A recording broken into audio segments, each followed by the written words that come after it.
buddy, put that thing back in its holster. We haven't gone anywhere. I don't understand. Check out the MichaelDukesShow.com for information on how to get access to the podcast.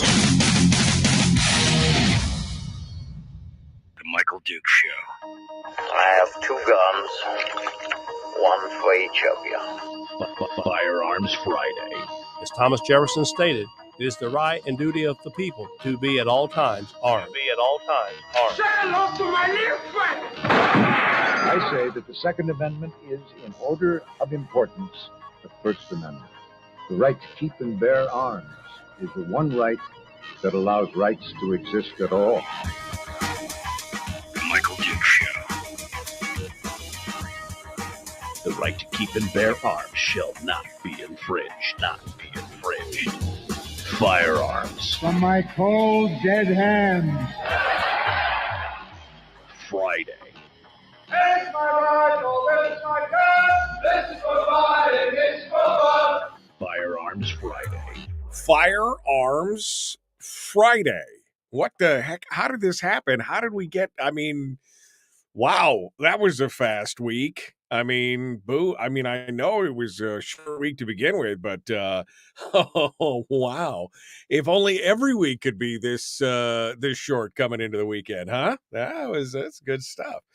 Welcome to the program, and thank you for coming on board and joining us. It is Friday, and yes, it is Firearms Friday, which is the one day a week that we dedicate to the Second Amendment, and to talk about gun issues, gun rights, firearms laws, statistics, everything.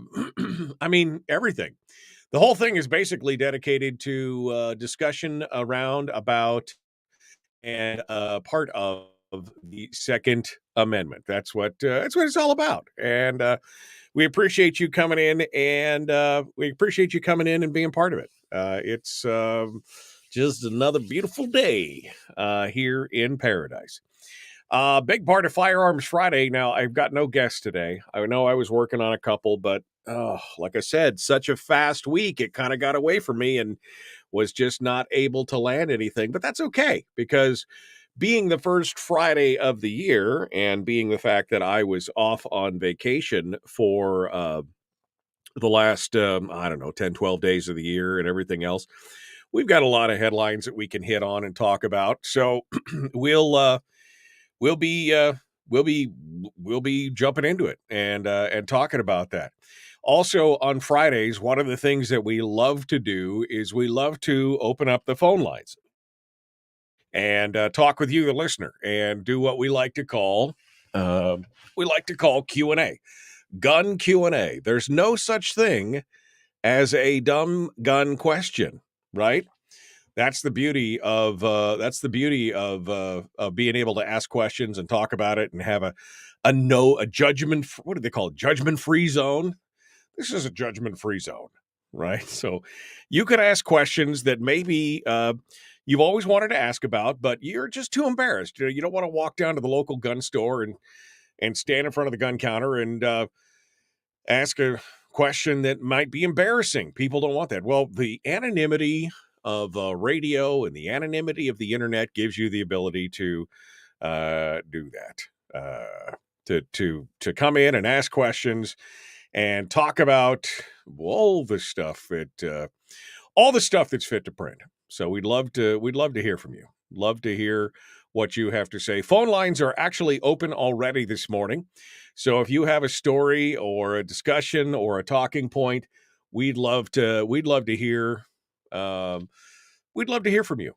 It's actually one of my favorite parts of the week, is getting a chance to sit down and talk with you listeners about the news of the day, or your firearms thoughts, or whatever else that you want to do. So it's come on down. You are the next contestant. We'll get it all squared away. And then, of course, at the end of the show today, we're going to be joined by Willie Waffle from wafflemovies.com. Willie comes on board and gives us the weekend, the review of weekend streams, the entertainment stuff, the movies, and everything else which is also one of my favorite segments of the week.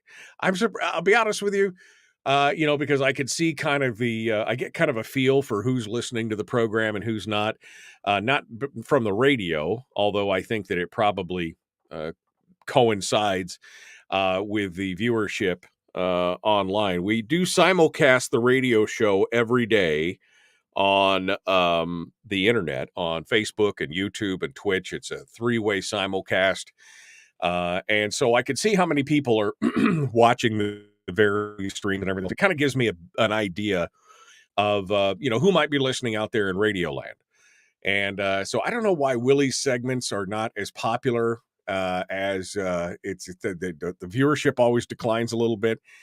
But it just doesn't matter to me because I think it's a great way to start the weekend. And I really enjoy, Willie and I have been friends now for going on 8 years. And so it's just like having a conversation with a good friend who happens to be in the know on all that stuff that goes on in the entertainment industry. So anyway, that's coming up at the end of the broadcast this morning. So feel free to do it. So phone lines are open.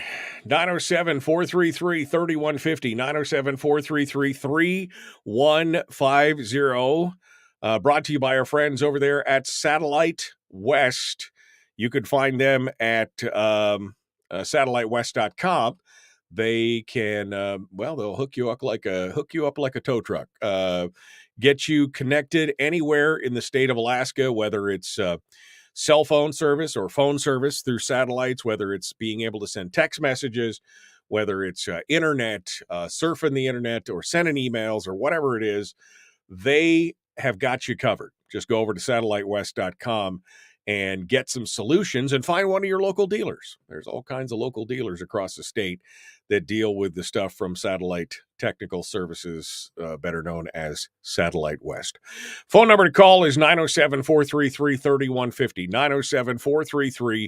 907-433-3150.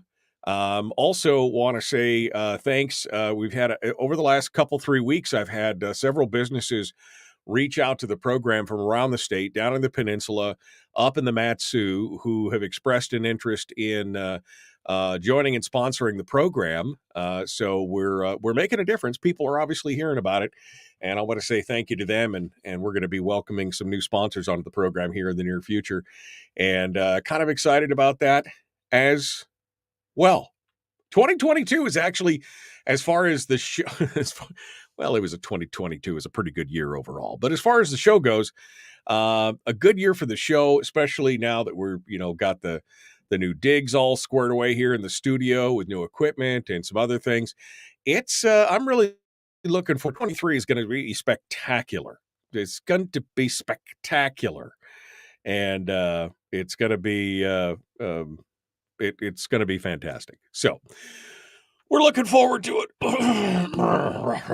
You guys ready now? Shall we dive into it? I've probably bloviated enough, and we're ready to hit into some headlines and take some calls and talk about the things that you want to talk about. As long as it's firearms related, we are good to go. One of the things we're going to cover today is the total media blackout of probably the largest and most, I guess, most relevant, maybe, the largest and scariest Second Amendment story of 2022 that nobody has really been covering. And it came out right at the end of the year, and it is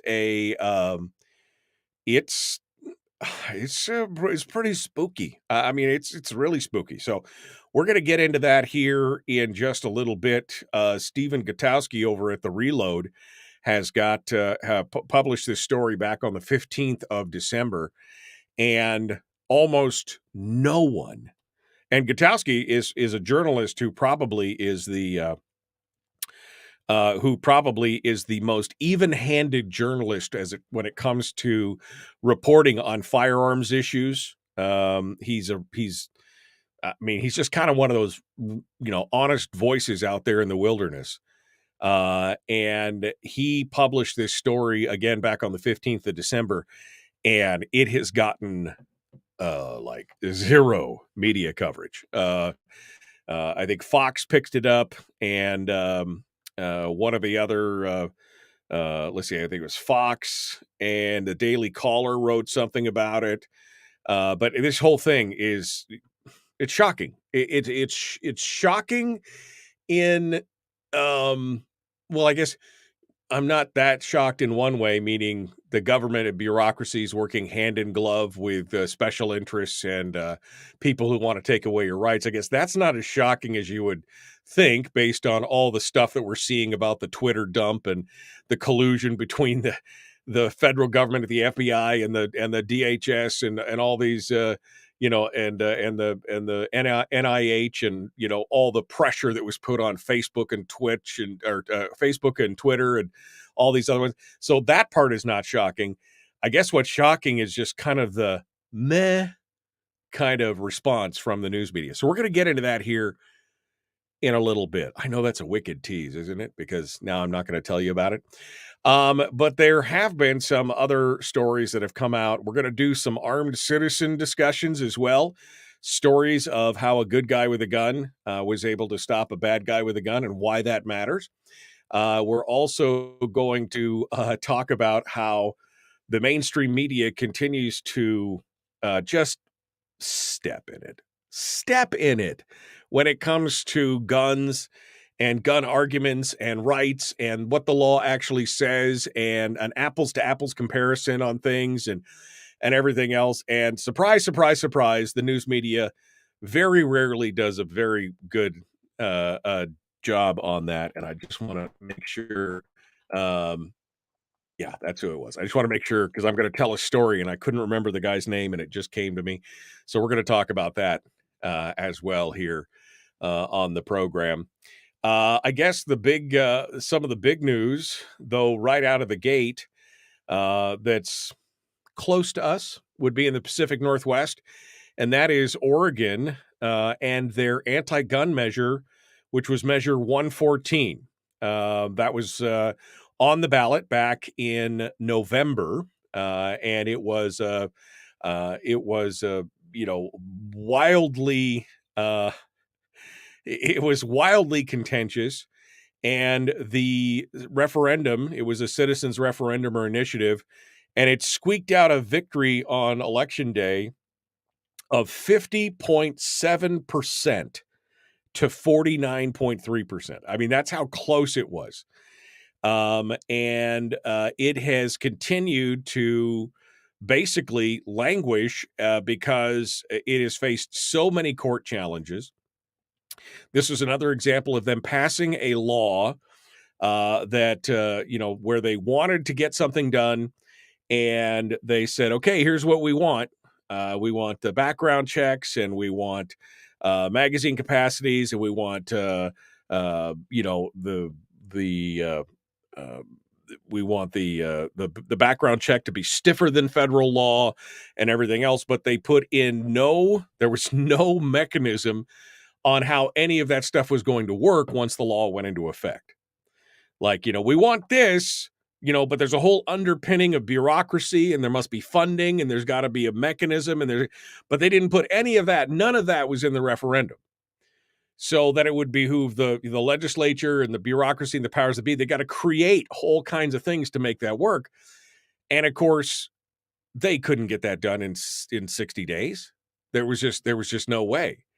And so basically you were going to not allow citizens of Oregon to be able to exercise their Second Amendment right because they wouldn't be able to buy a gun because there was no systems in place to enforce the new law. I mean, it was really a cart before the horse kind of thing all over again. And the fact that the law itself has become so contentious, and there have been multiple court cases now that have flown into the courthouse, and the measure, the supporters of the measure have just taken body blow after body blow as more and more judges and more decisions rain down on it.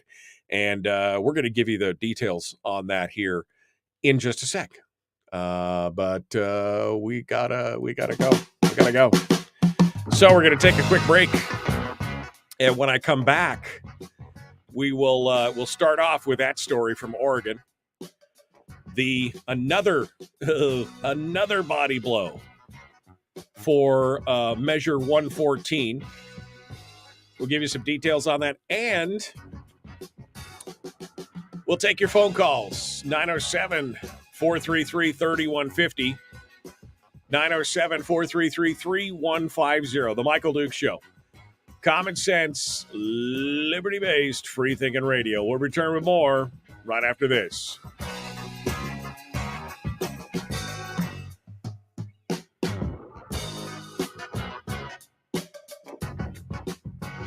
If you missed the show, you can listen to it on your time with Dukes On Demand.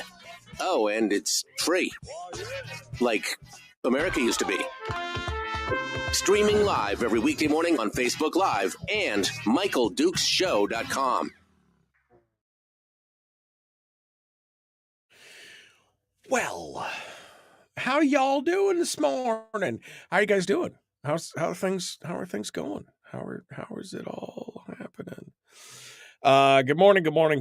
I'm going back to the top of the screen here for all the comments. Any of you have that odd Christmas decoration that just won't fit in any container, box, or package? Yeah, no, we've had that happen, Brian, for sure. And then this last couple of years, my wife has kind of she's kind of been nesting a little bit, and so we've acquired a lot more Christmas decorations all of a sudden from around the house. Little signs and pillows and things like that. And every time she comes up with something new, I'm like, well, there's a new Rubbermaid, and there's a new Rubbermaid, and there's a new Rubbermaid. Because, you got to put all that stuff in the basement or the crawl space or the attic or wherever where it's, musty, or you got to protect it. What I really need is some of those, what do they call them, space bags or whatever, where you stuff everything into it, suck it all up and squeeze it down. That's what we need. All right. Sandy asks me, how's the store coming? I want some beard curler. Not that I have a beard. Yeah. The store is coming really well. I have one more piece to put together. The website, the brand new website. I have a brand new website that I built. I actually built it about 2 months ago. But the one part that it was a stumbling block for me was integrating the store with it. And in the store, there'll be beard curler coffee. There'll be the new t-shirts. I actually got a couple of emails about the t-shirts I've been wearing this last week, because every day of the week, except for today, I have been wearing a brand new Michael Dukes Show t-shirt that I put together. And so that integration of the store is the most technically difficult part, which I'm stumbling through. I'm supposed to get some help with it today from a friend of mine who builds these things. So hopefully within the next couple weeks, the website and the store will be live, and you'll be able to order t-shirts and mugs and coffee and maybe stickers. I don't know. What do you guys want to see? Do you want stickers that you can, put on your water bottles? Do you want t-shirts? Do you want license plate frames? What do you want? Do you want magnets you can throw on your fridge? I don't know. I don't know I know t-shirts and mugs are pretty much a no-brainer. But if you were going to support the show and buy show merch, what would you want? What makes sense to you? What would you drop your hard-earned cash on? I'm interested to say it. Anyway, let me let me know on that. Paging Chris Costa to the white courtesy phone. What was this? If only there was a word to describe the collusion, or excuse me, I read that incorrectly. But that was Freudian, wasn't it? If only there was a word to describe the collision between corporations and the government. I read that as collusion, because Freudian slip. Well, it's Freudian slip. Let's see. Maybe we could make one word up and it just begins with an F. Oof. We've been fudged. You know what I say when I'd say fudge. When I'm so mad, I just say fudge. If you touch me again, I'll fudge and kill you. Sorry, that's a supernatural reference. Jeez Louise. Okay. Oregon has gotten so messed up. I lived there for 30 years and I lived there 30 years ago and we were fighting then. Our eastern side of the state was talking about splitting with the western side of the state and joining Idaho. I know. It's just insane. Absolutely insane. Bumper stickers, and t-shirts. That's what I'm seeing right now. Like water bottle size stickers. That's I suppose Michael Duke's ammo is out of the question. Yeah, I would agree that it is out of the question. No, fudge. All right, we gotta go. We're jumping back into it. The Michael Duke Show.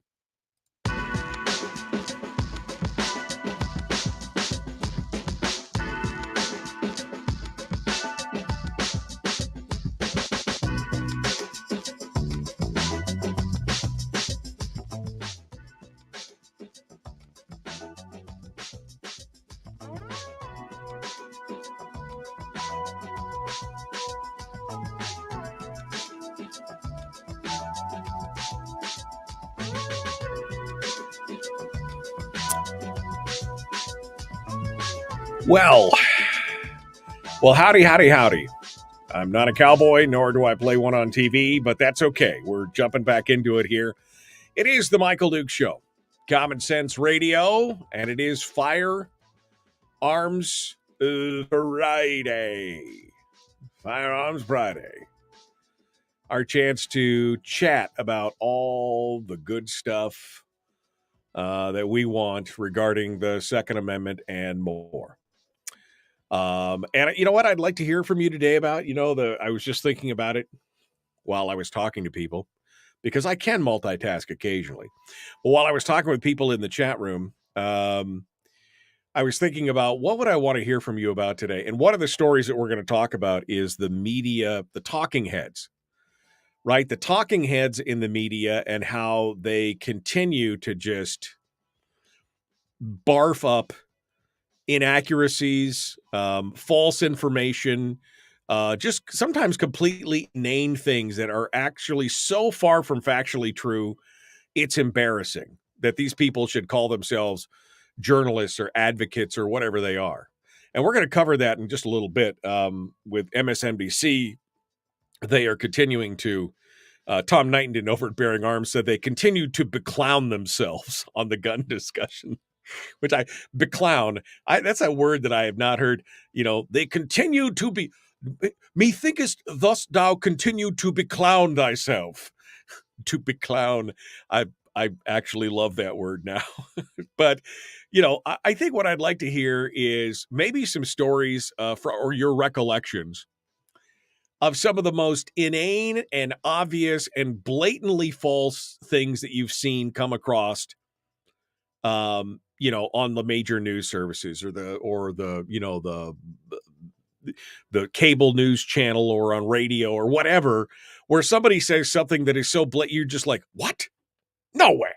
They didn't just say that. I'd love to hear those stories. I have my own story on that, by the way. That is I have the story that made me basically, up until that point, I wouldn't say that I was an adherent to Fox News, but I was a fan of Fox News. I thought, hey, this is a pretty, it's nice to at least get an alternative opinion to what the mainstream media was pumping out there, right? But this was the beginning of the end of any kind of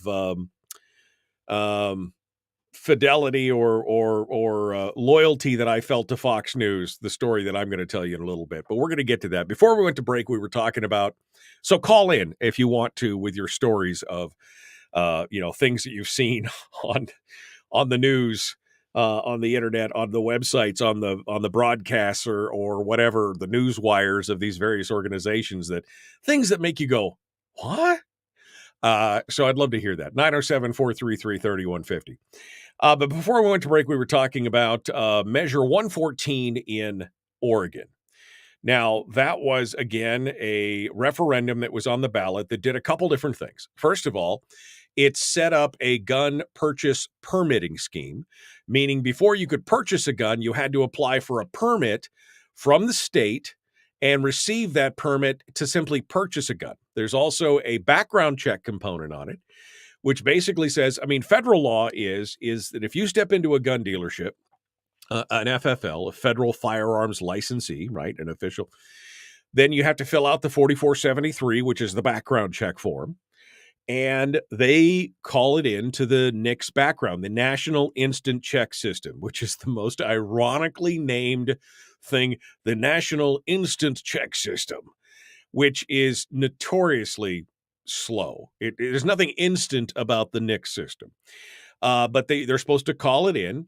And they will get one of three answers from the NICS check system. One of three answers is approved, meaning, yep, go ahead. The second one is denied, meaning, no, you cannot give them this firearm. And the third one is delayed. The delayed part is something could be wrong. Something is go. I remember this is probably 15 or 20 years ago. I was buying a shotgun or something. I can't remember what I was buying, and I got delayed, and I couldn't figure out why, and then I can't remember what. Anyway, there was something like my social security number had one number that was flipped or something on the deal, and I was like, okay, weird. But I wasn't denied. I was delayed. So what delayed means is they need to look further into that, right? Oh, there's something, we need to look further into this. There's something going on. But federal law states that if they don't get back to the FFL within 3 business days, then the delayed essentially becomes an approved. That when you go, you buy the gun, you pay the money, you fill out the form and everything else. If they say approved, you walk away with it. If they say denied, they refund your money and send you out the door. If they say delayed, then they say, okay, hold on to it. We'll know within the next however many days it is. With 3 days, we'll know within the next 3 days. On that third day, after that third day, you can come in and pick up the firearm. That's federal law. In Oregon, they had a new thing that basically said the 3-day thing doesn't mean anything. If you're delayed, you are delayed until the state of Oregon has completed their background checks, not just the NICS checks, but the Oregon background check, and you are delayed until they give you the approval. Which, ooh, baby. Now, again, and then the third thing was there was a magazine capacity ban in Measure 114. So these three major things were going on.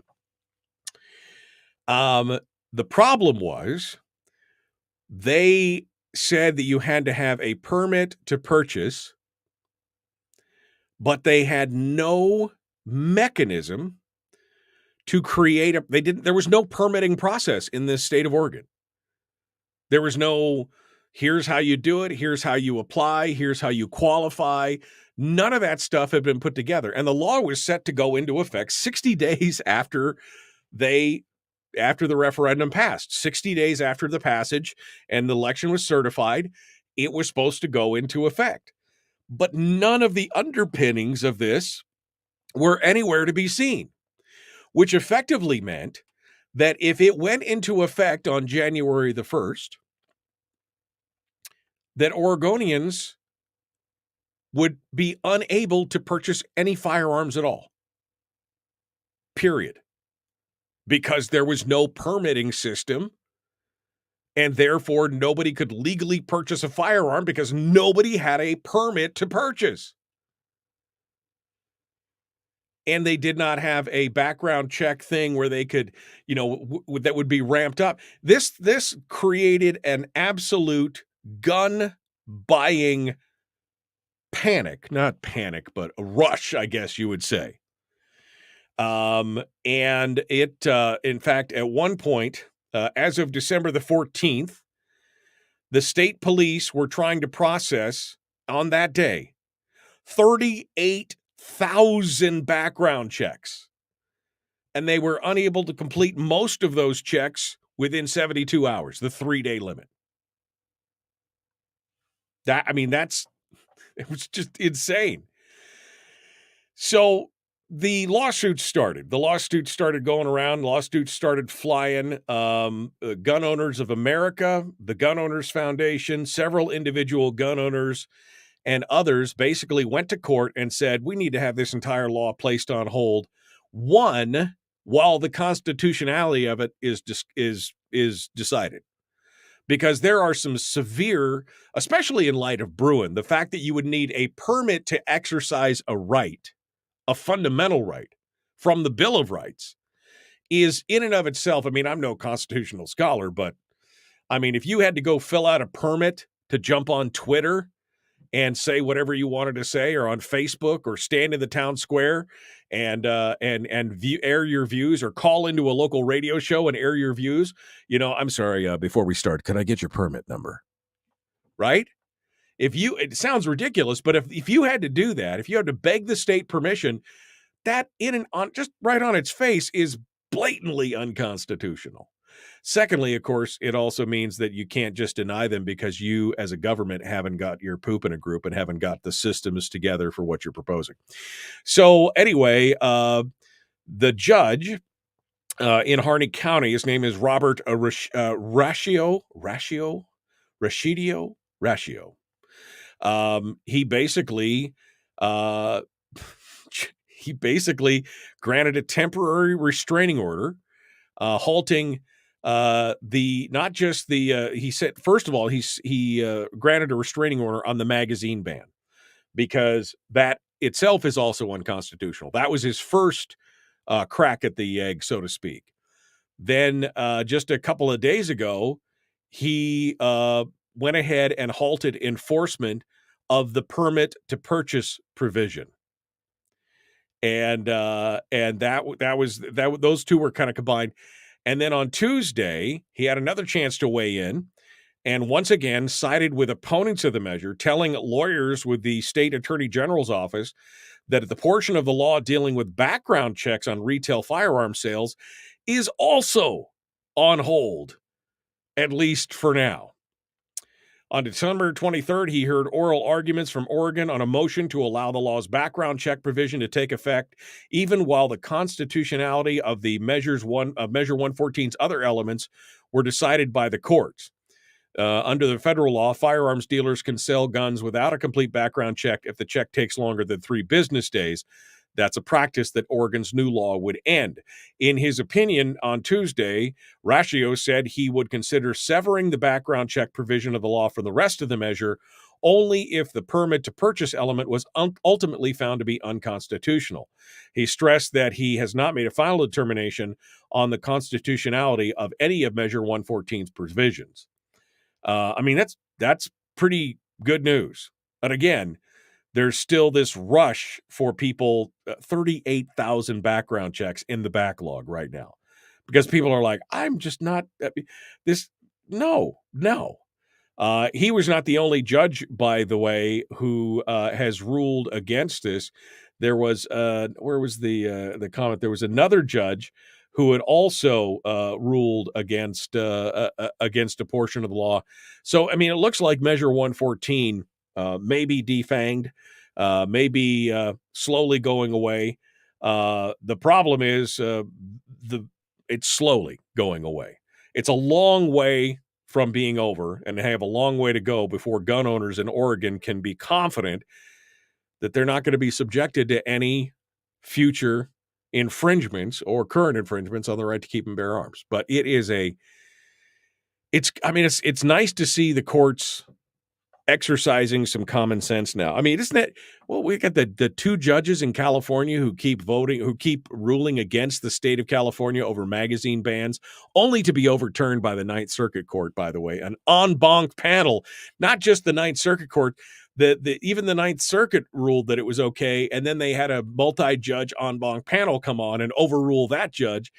I mean, we're starting to see some movement here. Again, I think Bruin is going to be the gift that just keeps on giving, and it also reminds me that we need to be eternally vigilant on what's happening out there in the firearms rights world as well.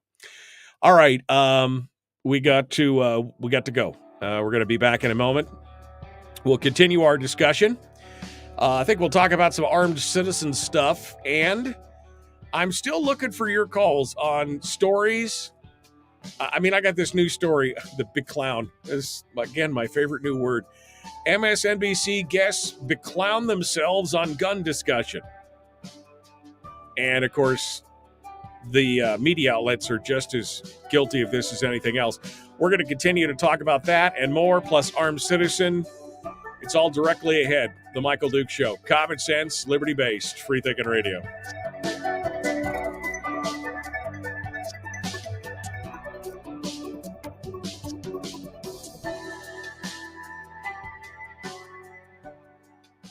We're broadcasting live through a series of tubes. Allowing all of these entities to provide streaming stuff going on the internet. Well, it's kind of hard to explain. Sorry. Streaming live every weekday morning on Facebook Live and MichaelDukesShow.com. Okay. Whew, man.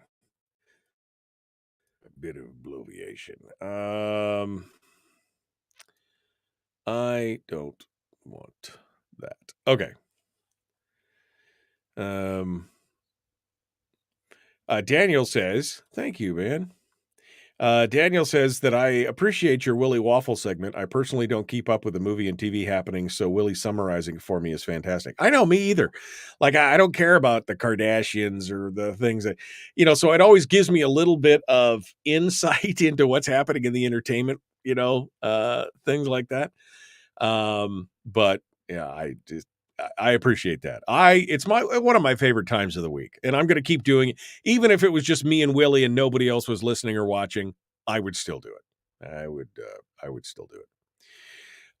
Bumper sticks, hashtag do your damn job, or hashtag follow the damn law, or, hashtag the greed. Did I tell you that I've got that I had, one of our local artists here is a friend of Eskimo Libertarian. I commissioned her to do me a drawing of Natasha von Imhoff. Did I show you that? I haven't put that together yet. I've got the graphic, though, and it's basically her gripping the podium with, like, nails that are like claws, screeching it, going, the greed! I thought that would make a great T-shirt. Maybe it'd make a great sticker. I don't know. Maybe that's what we'll have to do. Maybe we'll do stickers. The greed! All right, so stickers seems to be a pretty good good demand for stickers. Ammo stickers and waddle block stickers that you could stick on anything. All right. Let's see. I actually came across an article that claimed, wait a second, this is Anthony. I actually came across an article that claimed that by buying bullets, you were promoting racism and child slavery, since the brass and lead were sourced from other countries with no regulations. Slave bullets. Of course. Yeah, of course.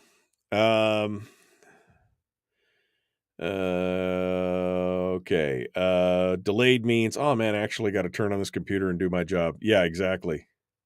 Oregonians, weren't those the lizard folks from Skyrim? Yes, they were Oregonians, but you're close. Skyrim was a fun game. Sandy played Skyrim? Well, I'm shocked, I tell you. Skyrim was a fun game. I spent many hours in Skyrim. Let's see. I see this week the first citizen concealed carry permit was approved and issued in Hawaii. Maybe a good start. Nice. Hey Diggs, what's happening out there on Twitch? Just Daniel likes the "Just Say No to Federal Dough" T-shirt. That thing it was awesome. I actually got a comment. I was walking through someplace with my jacket open and I had it on, and somebody's like, "Damn, I like your shirt." Like, I know where you can get one. I know where you can get one. And Brian says, yes, he wants the stickers so that he can stick them on the bollards at McDonald's. No, he didn't say he would, but you know,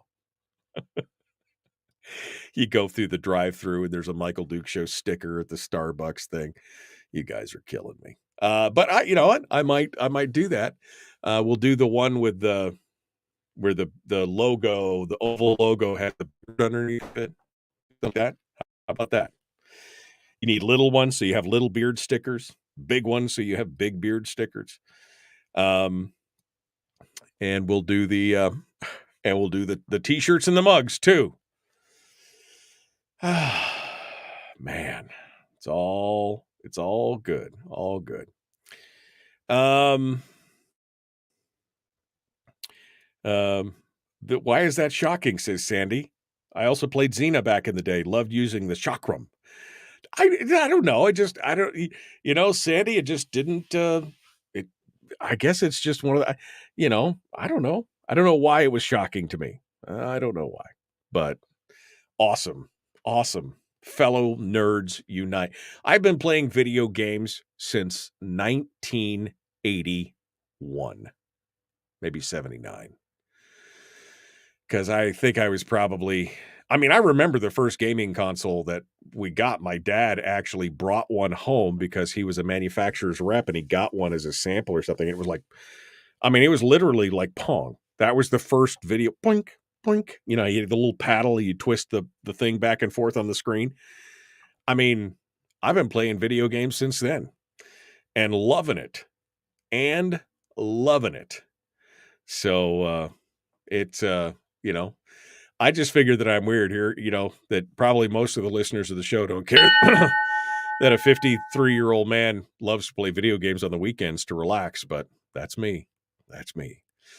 Here we go. Jumping back in.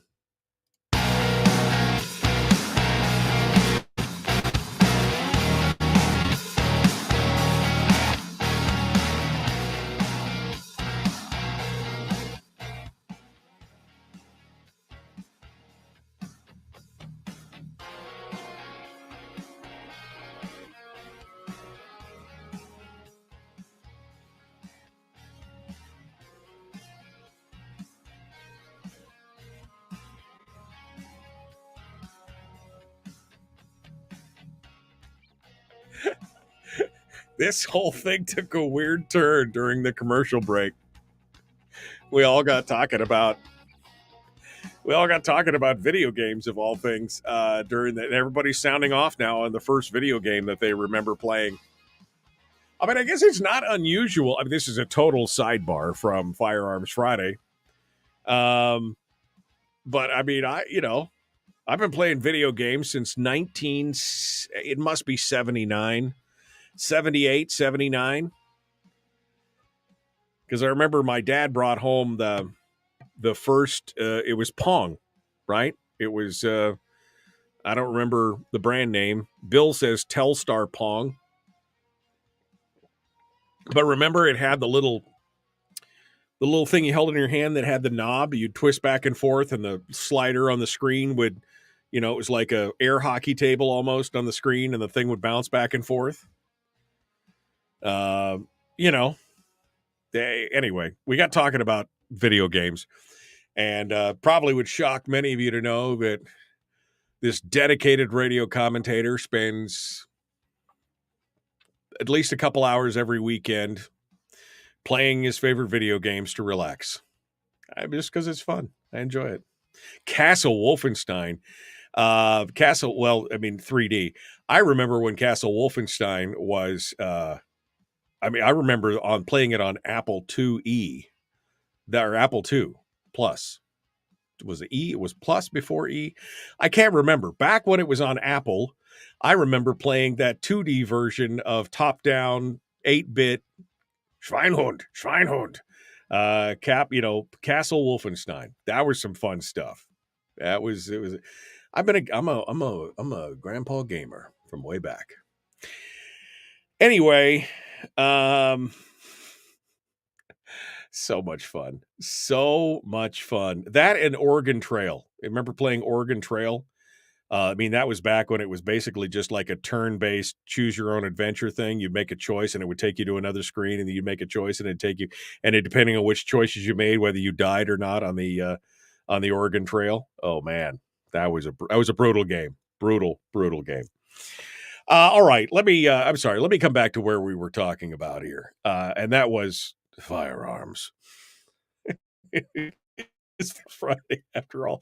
Although maybe we should do a show one day that just talks about the history of video games and where we all are now. You know, I get surprised sometimes. I was surprised because one of the folks in the chat room was talking about playing a video game, and I just didn't ever picture her as somebody who would be interested in that.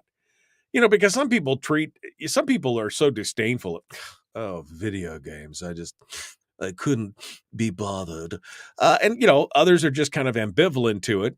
But sometimes I'm shocked at the people who are like, oh, yeah, I love to play Skyrim or Animal Crossing or Mario Kart or whatever. You know, anyway, maybe we should do a show on that one day just for funsies. Just for funsies. All right. Let's see. I think we're going to talk a little bit about the armed citizen. Should we do that? Should we do some armed citizen stories? This is some good ones. I loved it. I used to remember when I would get the American Rifleman. That was the American Rifleman is one of the magazines you can get as an NRA member, and I used to get that for many years. And the first section I always turned to was a page or a section of the thing that they called the Armed Citizen, because I was always interested to see basically DGU, defensive gun use, in action. Right, I always wanted to see that people who had exercised their rights and had been able to protect themselves. And there was always 3 or 4 stories in every issue of American Rifleman that had, and I'm sure it probably still does. They probably still do. So it was one of the things that I was always interested in reading. And, but now you have the internet and you can see it every day and you can find it. If you're willing to browse through the regional and local stories, because the major press almost never covers good guy with a gun stories, defensive gun use stories. They almost never cover it. Almost.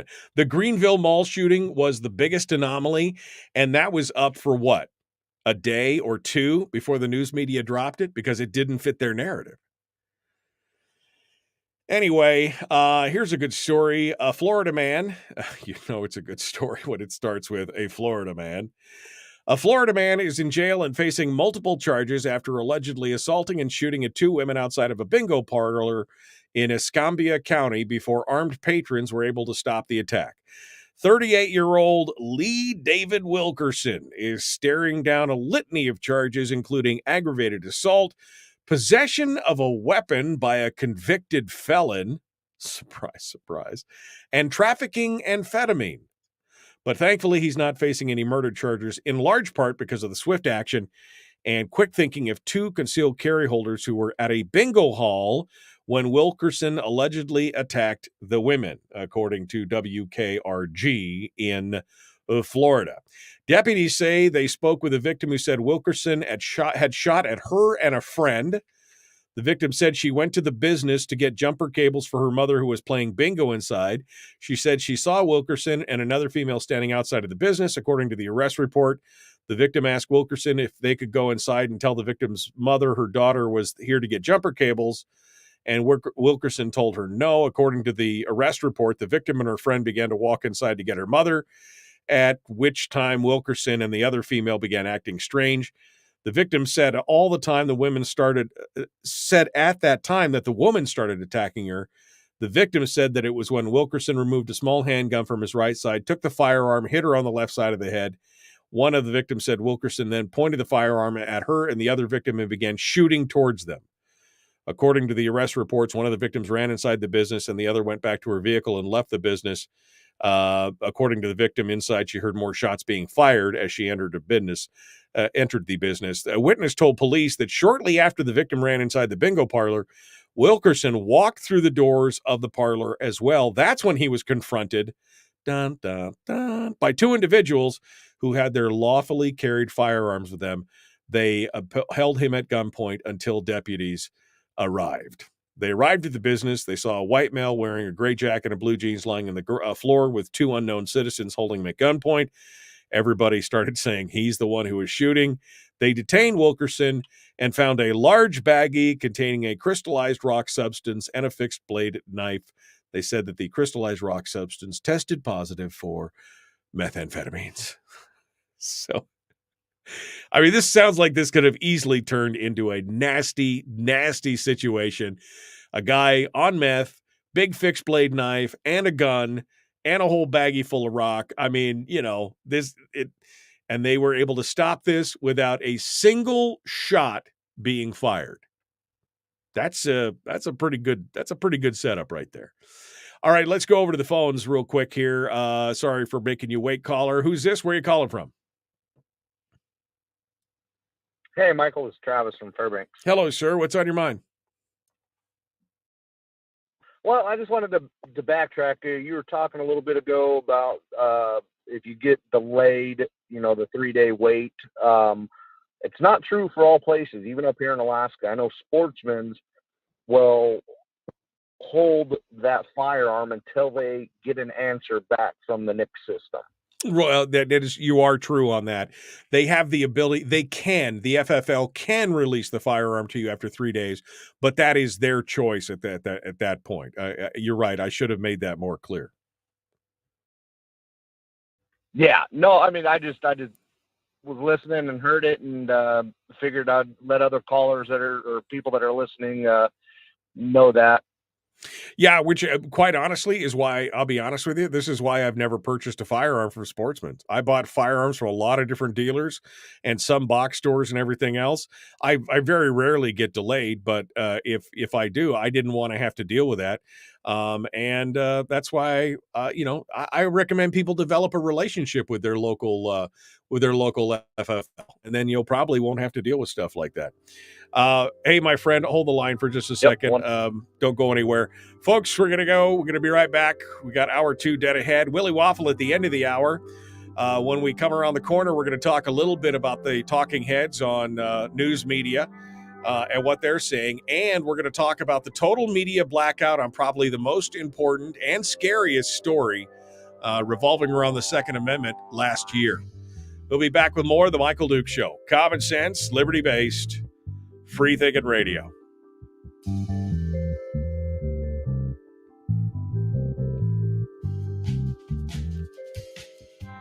All right. I'm sorry. I wanted to hold on to your call because I was like a squirrel with a shiny object. I saw your call come in and I'm like, okay, I'll get to that when we come back from the break. And then they distracted me with the video game talk and I'm like, squirrel. So I just wanted you were on hold for a long time for such a small little thing. I was just wondering if there was anything else on your mind that you wanted to chat about today or anything. No, that's fine. Well, just to let you know, you've been playing video games longer than I've been alive. But, oh, well, I was just going to say, now I was going to ask you, are you a video gamer at all? A little bit, a lot, some? The old, original NES, yes, I have one. I haven't plugged it in because you got to have the old tube style TV in order to get Duck Hunt and some of the games to work correctly. Oh, so because it doesn't. They don't work on the newer flat screen TVs. It has to be a cathode ray tube. Yeah. Yep. But no, I was gonna, I wanted to tell you about the extra hold that Sportsman's does, and then also remember they just implemented that under 21 automatic 10-day wait for purchases of long guns for anyone under the age of 21. Well, I find it ironic that a Canadian company, because Sportsman's Warehouse is it's a Canadian-owned company, that they're out there trying to sell guns and everything else, and they're going to do all this. I have never, ever purchased a firearm from Sportsman's. In fact, I bought a few things from there over the years, but I'd much rather go to a local gun dealer to buy my my firearms, and really to a local sporting goods store to buy most of my sporting goods. Up in Fairbanks, Frontier Outfitters is my go-to place. If I need a gun, I want to buy a firearm and I'm in town there, I'll go to Sportsman's, or I'll go to Frontier Outfitters, no problem. Plus, they've been a supporter of the show for 10 years. I think they've been sponsoring Firearms Friday. So anyway. I do a lot of shopping at Frontier and some of the other ones. Yep. Yeah. I don't put all my eggs in one basket, especially with the price of the eggs right now. Oh, geez, Louise, I know. When did 5 dozen eggs cost $20? What the actual hell is going on out there? So, all right. Well, hey, thank you for your call. I appreciate you sounding off this morning. Yep, have a good one, Michael. All right. 907-433-3150. If you want to sound, let me go back over here to the chat room. Commander Keen. Oh man. I remember Pong, says Jerica. I remember my mom bringing home the first handheld Tetris game. She bought one that had Tetris and Snake on it. Oh man, Tetris was dun dun dun dun dun dun. I could still hear the theme song to Tetris in my head. And yeah, the games that people are playing these days is crazy. Harold says, I don't know if this is that a true stat, Harold? I hadn't even seen that. The average age for Call of Duty is 47. I find that I cannot play most of those first-person shooters anymore. I used to play them a lot when I was younger. But, the reflexes and the eyesight aren't what they used to be. Let's see. It's hard to find good guy with a gun stories these days. Seems like the media goes to great lengths. Well, again, let's just go back to the Greenville Mall shooting, right? I mean, that was a story. The guy was there to shoot the mall up and kill a bunch of people. And I've forgotten his name. I'm sorry, but this Samaritan just stepped up and, Mozambique drilled the guy to death. And the news media is like, well, they just didn't even know what to do. It was in the news for like a day and a half, 2 days, and then it was gone. If the shooter had gone on to shoot up the rest of the mall, that would have been major news media coverage for a week. Crazy. Let's see. There was also a fun snowboarding game. Can't remember the name of it, but it was an EA game. There's been so many different games that are just so much fun these days. I find myself, I played Cyberpunk 2077, which I enjoyed. It definitely had some bugs in it. But I am now, I'm a beta tester, alpha tester for a game called Star Citizen, which is the brainchild of Chris Roberts. Now, anybody who's been into video games for years knows the name Chris Roberts.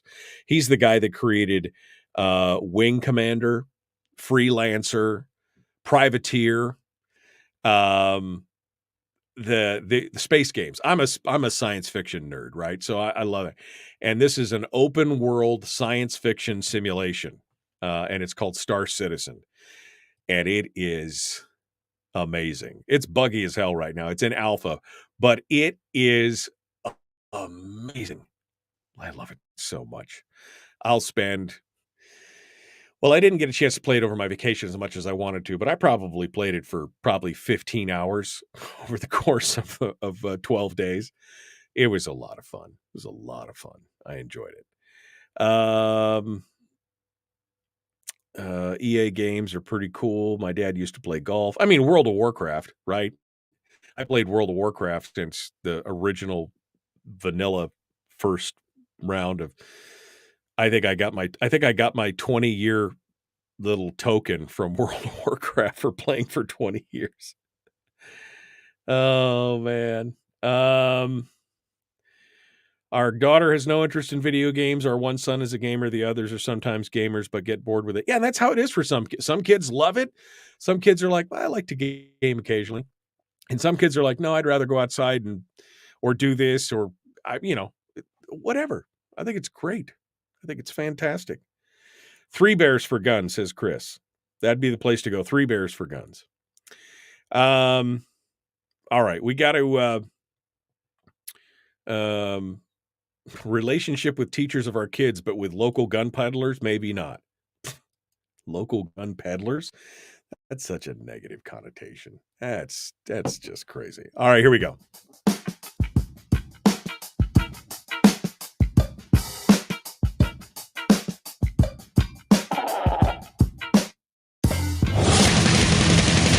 Whoa, buddy. Put that thing back in its holster. We haven't gone anywhere. I don't understand. Check out the MichaelDukesShow.com for information on how to get access to the podcast. The Michael Dukes Show. I have 2 guns, one for each of you. Firearms Friday. As Thomas Jefferson stated, it is the right and duty of the people to be at all times armed. Say hello to my little friend. I say that the Second Amendment is, in order of importance, the First Amendment. The right to keep and bear arms is the one right that allows rights to exist at all. The Michael Dukes Show. The right to keep and bear arms shall not be infringed. Not be infringed. Firearms. From my cold, dead hands. Friday. Take my rifle, this is my gun. This is for fighting, this is for fun. Firearms Friday.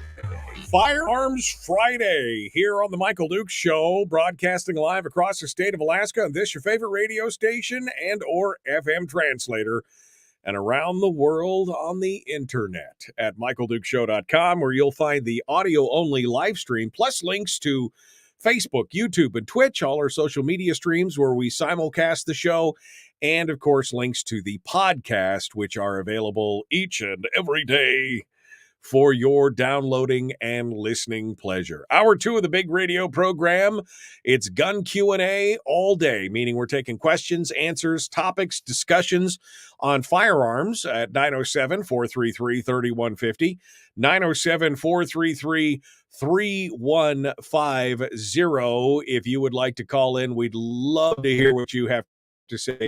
Feel free to give us a ring, and we'd love to hear from you and talk about whatever you want to talk about. I got some stories. I got one line on hold. We're going to go to the caller here in just a second, but let me tease the stories that I wanted to talk about.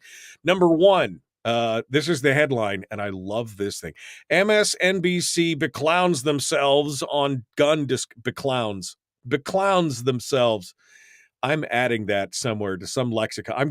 They beclown themselves on gun discussion. And so we're going to talk a little bit about how the news media has, they have about zero clues on actual gun laws, rights, and, the legal arguments on it.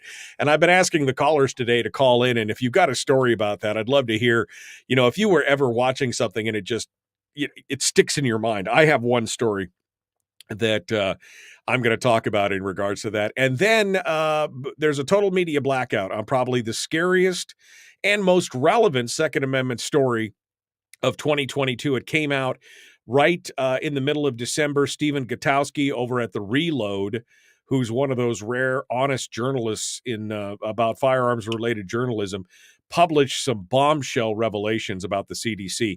We're going to talk about that later on the program as well. But first, let's go over to the phones and see what you have to say, since it is Q&A all day, and we'll start off right now. Good morning. Who's this? Where are you calling from? Good morning, Michael. This is Larry in Fairbanks, North Pole. Well, hello, Larry in Fairbanks, North Pole. How are you, my friend?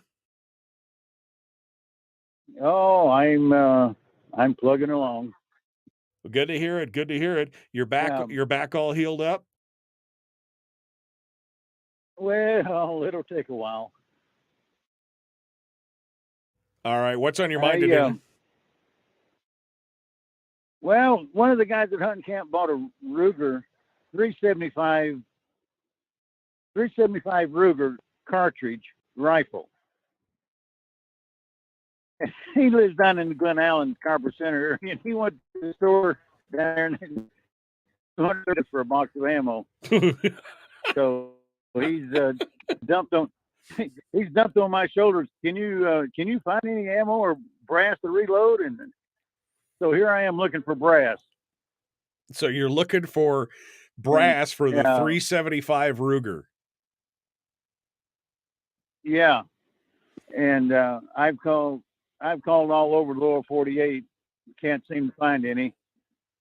And at the last gun show, I put out a sign and wanted it, and they had in the dies, and I got about a half a box of brass and dies. And would it be okay if I gave my phone number? If somebody out there got some of that they want to get rid of? Well, sure. If you want to do that, you could sure do it. Okay. Well, my number is 907-322-0503. And I'm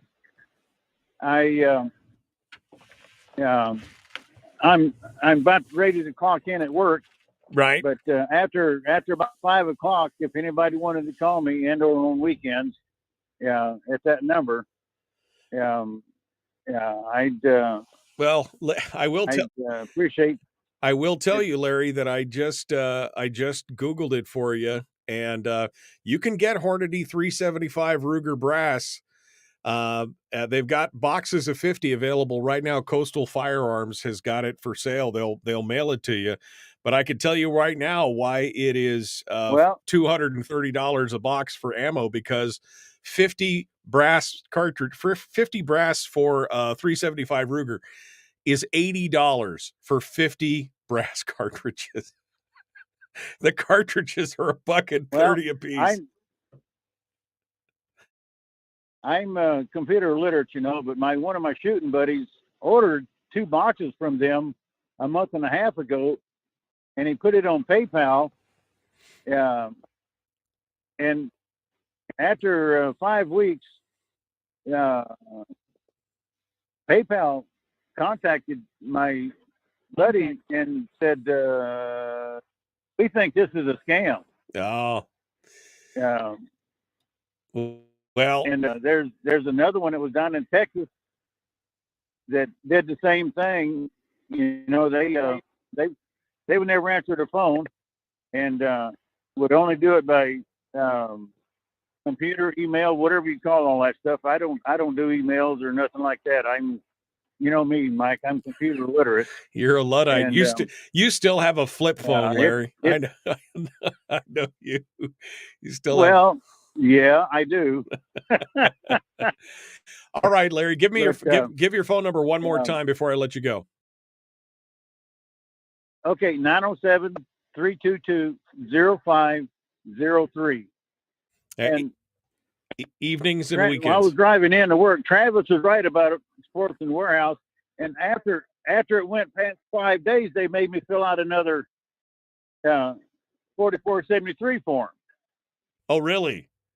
They made you fill out a second form after. Oh, really? Yeah. Yeah. Again, this is why I would never purchase a firearm from Sportsman. Sorry, that's just how it is. Well, all right. This is one I got through the Friends of NRA dinner auction, and it irritated me because I ended up having to go over it 3 different times before I could get that pistol. Wow. Yeah. Well, thanks, Larry. Hopefully folks get a hold of you. Weekends and evenings and weekends only. Give Larry a call if you've got any 375 Ruger brass or cartridges. Thank you, Larry. I appreciate it. $230 for a box of shells, and it's no wonder. $80 for 50 brass. $80. Whew, I guess this is a learning moment, ladies and gentlemen. Maybe we should use this as a teaching moment here on Firearms Friday, because I had a similar situation happen to me. A friend at work, knew that I was the firearms guy and everything, and he came to me. Unfortunately, he came to me after he had purchased the firearm, and he came to me and he's like, "Man, I really, I'm trying to find some ammo for this pistol that I bought. I only got 1 box of shells when I bought it, and now I can't find it anywhere. And if I do find it, and of course it was a 40 Smith & Wesson. And this was, I don't know, this is probably 10, 12 years ago when the Obama administration had put the boots to the ammo industry, and the federal government had issued a 700 million round contract for 40 Smith & Wesson for their for the various services that were using it as a service weapon, and you could not find 40 Smith & Wesson for love or money. I mean, it was impossible. And I said, well, why didn't you consider that before you purchased the gun? This is why I don't have any Wildcat cartridges. I don't have firearms that use Wildcat. I mean, 40 Smith & Wesson is not a Wildcat cartridge, but I have pistols that are the most common calibers, right? 357, 9mm, 45. I don't get into the 41 Webley, the 50 AE. I don't get into the rifle cartridges like the 375 Ruger or Wieland or even Blackout and the Grendel and some of these other more odd cartridges, because it seems like the supply line issues for ammunition, we're talking about supply line issues post COVID, right? That's been a huge deal. The supply line issues for everything. Somebody just made a comment about eggs, and a 5 dozen egg pack went from $9. It's almost $20 for a 5 dozen egg pack. We eat a lot of eggs in my house. So we're seeing supply chain issues, but this is nothing new to people who've been, trying to get ammunition. Like 22 long rifle used to be $7, $8 a brick of 500. Now you'd be lucky to be able to find a brick of 300 for, 2 or 3 times that. So this, we are no strangers to ammunition shortages and supply line issues in the firearms world.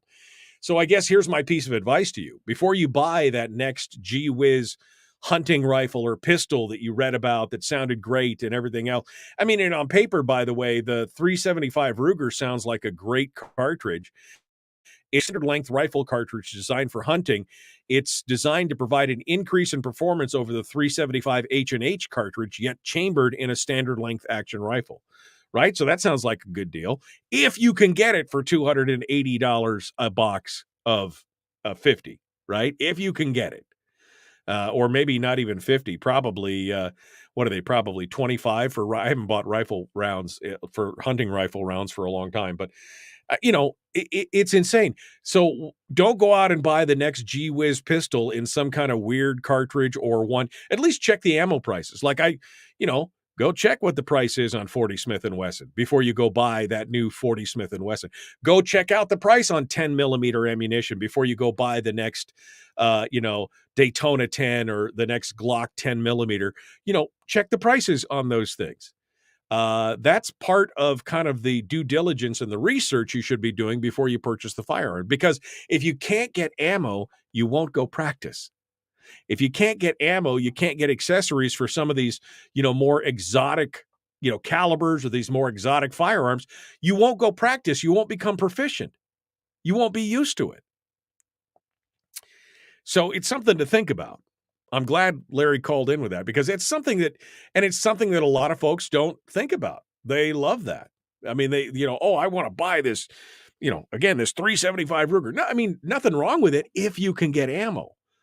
But I mean, if sighting in your rifle costs you $25 or $30 or $40 just to sight in the rifle with a handful of rounds, maybe you should be rethinking what you're doing there.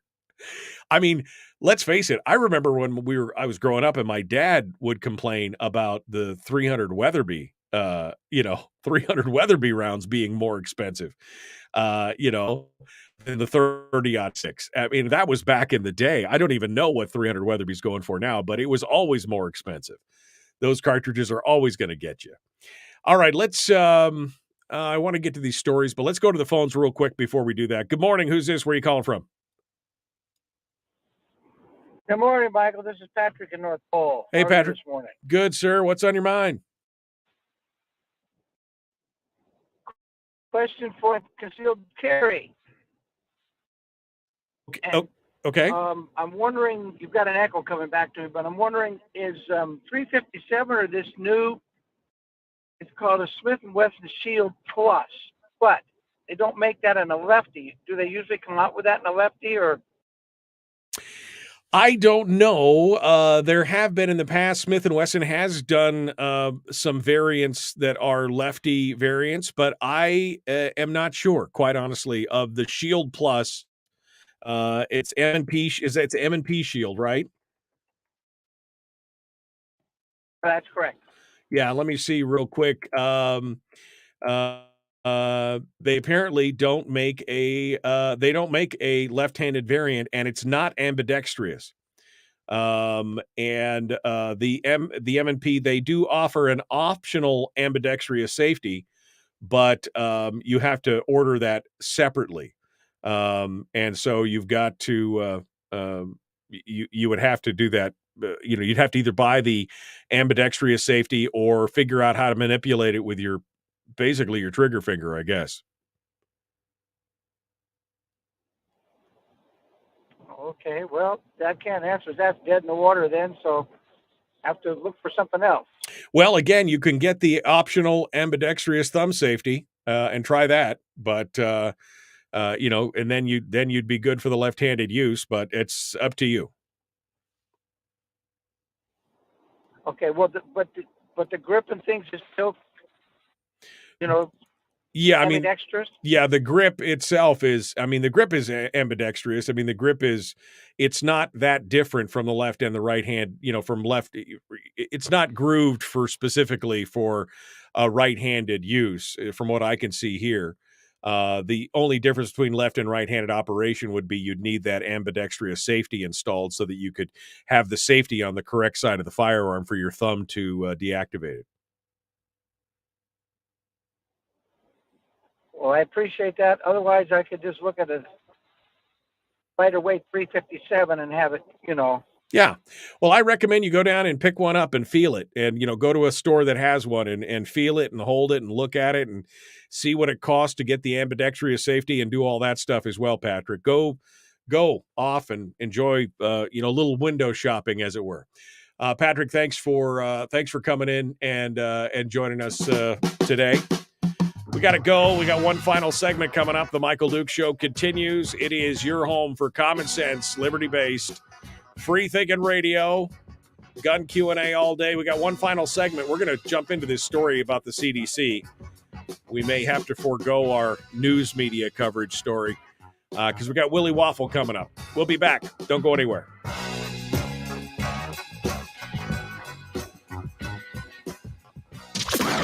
Streaming live every weekday morning on Facebook Live and MichaelDukesShow.com.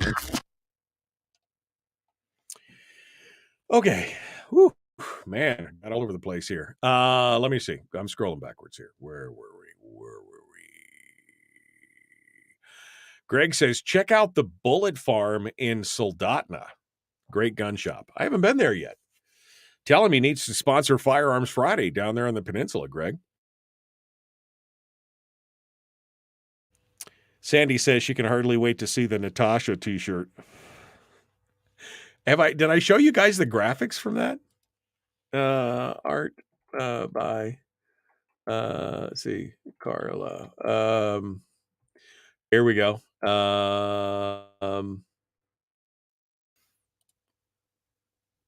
Boom, right there. Okay, so this is the oh God, I love this. This is the oops, sorry. Well, that's the new studio. I'll let you guys look at the new the new studio here. Where do I need to go with this? Desktop source. There we go. Here we go. This is the artwork for this would be the artwork for the t-shirt, and I would fix this so that the green would be like a big bubble or something with some funky letters. I mean, that is the Volmhof Natasha Volmhof. Oh man, I love that. That's right. So it would just be the green. So anyway, that's what the graphic looks like. For those of you who are wondering what the graphic looks like, that would be the fun stuff. Okay.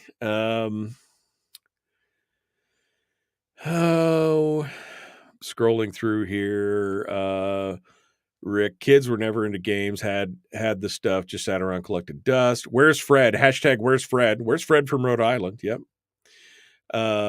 Crash Bandicoot. Somebody just mentioned Crash Bandicoot. Pig pile, that number. 375 Ruger is a beast. Lots of recoil. Yeah, I mean, you're putting it into a regular action rifle instead of a long action rifle, and it's got the same power as a 375. I mean, that just sounds unpleasant. It sounds unpleasant. Ammo costs more than gun to. Yeah, it's fantastic. Gas will cost more than the car next. Not to mention that 375 is about 80 grains of powder. You'll eat up the powder real fast. Oh, heck yeah. Let's see. Let's see. A friend paid $12 last night at Three Bears for a dozen eggs. Well, that's good that you can find him. Fred Myers in Wasilla has been out of eggs for like a week. There's like no egg. They have a sign on the glass that says, due to the national egg shortage, we're out of eggs. Sorry.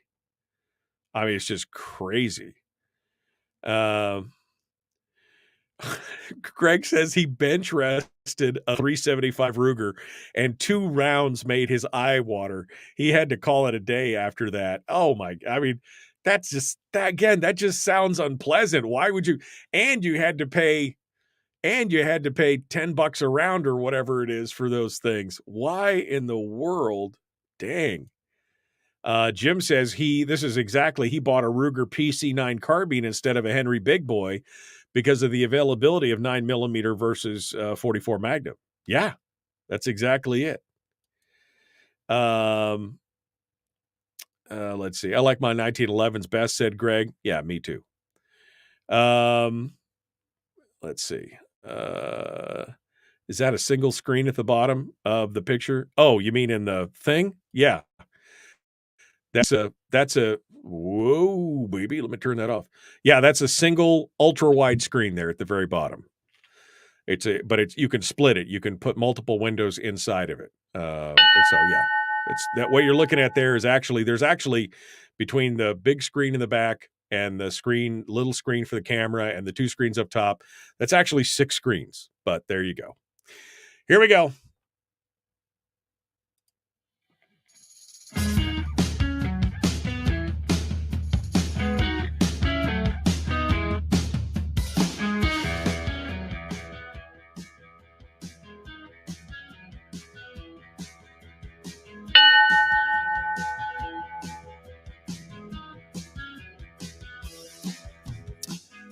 Okay, so that was the first time in 20 for to turn the timer off. It'll happen again. It just means that we're ready to fight now, right? Now we're ready to fight. All right. We're one final segment here before we run into Willie Waffle. And I don't think we'll have time to get into the beclowning themselves. We'll save that one for next week because that's an evergreen story. That'll be relevant at any time. But again, just remember beclown. That's my new favorite word. Me suspect that thou doth beclown to thyself. All right, let's talk about this story, though. This is the scariest Second Amendment story of 2022. Stephen Gutowski over at The Reload is probably one of the most honest journalists when it comes to firearms-related stories. And 2 weeks ago, he published a bombshell over at The Reload. And I'm going to post a link to that in the chat room for those people who are out there, kept it or whatever. Go over to The Reload and take a look at this story. Published on December the 15th. And the story's headline reads, emails show that the CDC removed defensive gun use stats after gun control advocates pressured officials in a private meeting, private and unrecorded, I might say, meeting, when it's all said and I mean, this is some spooky stuff, folks. Gun control advocates know that the one weakness in a lot of their arguments is DGUs, defensive gun uses, because they make selling the idea of gun control harder, because the use of good guys with a gun to stop bad people with guns or without guns is the one huge glaring flaw. I mean, there's many flaws, but it is the largest glaring flaw in any gun control argument. And they want to basically eliminate that whole problem, that thorn in their side. They don't want defensive gun uses to be out there. So a lot of the gun control advocates, they mounted a months-long pressure campaign using influence from a Democratic senator, the White House, and then they met privately with CDC officials to get higher-end DGU statistics removed from the CDC's website. Beth Remmels, Associate Director for Policy, Partnership, and Strategic Communications at the CDC's Division of Violence Prevention, said in one email to the three advocates on December the 10th, quote, they actually called them partners, "We will also make some edits to the content we discussed that I think that will address the concerns you and other partners have raised." The CDC is calling gun control advocates partners. Now, imagine if that was the NRA or the GOA or the SAF or the FPC, the firearms. Imagine they were the ones that were having meetings. Do you think the CDC would call them partners? While conspiring with gun control advocates behind closed doors, the CDC at the same time did not bother reaching out to the researcher, Gary Gleck, who is a very well-known researcher, whose higher-end DGU estimates they were yanking from the CDC website. Kleck, professor emeritus at Florida State University's College of Criminology and Criminal Justice, stood by his research. He said the CDC did not reach out to him for his perspective before making the change. He argued that the removal of the reference to his DGU estimate was, quote, blatant censorship, unquote, and said it was evidence of the politicization of the agency. And as I mentioned earlier, these meetings between their partners, the gun control crowd, and the CDC's were not even recorded. The three advocates met with CDC Acting Principal Deputy Director Deb Howry, Associate Director of Science for the Division of Violence Prevention Tom Simon, and Associate Director of Policy, Partnerships, and Strategic Communications Beth Remmels. The half-hour meeting was conducted over Microsoft Teams, but a transcript of the call either wasn't kept or wasn't turned over as part of the FOIA request. The CDC did not respond to questions about what was said during the meeting. And some of the FOIA'd emails also show officials setting up plans to talk about potential changes, quote-unquote, offline.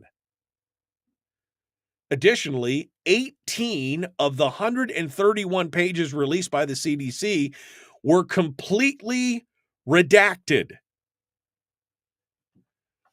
The CDC also attempted to redact Mercy's comments about the tie between GVA and the gun control group, but it only applied the redaction to one of the several copies of the exchanges that was included in the release. Oops. What the CDC is doing is censorship. But there's more than censorship going on here. And that is the fact it's the censorship from the CDC, and then there's the complicity from the media. There's been a total, have you heard about this story? Probably not. The only coverage from a large media organization came from Fox News when they reported on the collusion between the CDC and the gun control advocates. And there was a follow-up story on for some of the Republicans on Fox News. Some of the Republicans in Congress are demanding that the CDC reinstate the statistics on the website. And there's been a minor story in Daily Caller and Real Clear Politics, but pretty much that's it. Now, remember, this is not the first time the CDC has done this stuff before, right? This has been going on for years. This is the scariest story in 2022 for gun owners because it shows you the unmitigated power of the bureaucracy. How they can collude with special interests, in this case, the gun lobby. In the case of the COVID stuff, right, it was the Twitter people and the folks at the FBI and the NIH and everything else having these secret meetings and emails back and forth. All the stuff, the data dump that Musk has put out on the internet now, you could see where all these backdoor deals are going on, and this is what's happening. When they can't attack your rights legally through the system and through government, they will do it another way. That's what it's all about. That's the whole thing right there. This story is amazing. And what's even more amazing is that it has received so little coverage. When this should be the biggest news story. Could you imagine if it had been the NRA meeting with the CDC? You imagine what the news coverage would have been from MSNBC and CNN and all the big major three-letter age. I mean, could you imagine what that would all be like? They would be losing their minds. It would be wall-to-wall coverage. It would be the scandal of the century. But no, since it was a gun control group, which fits into their narrative, that's okay. Oh, God. All right, we got to go. The Michael Dukes Show, Common Sense Radio.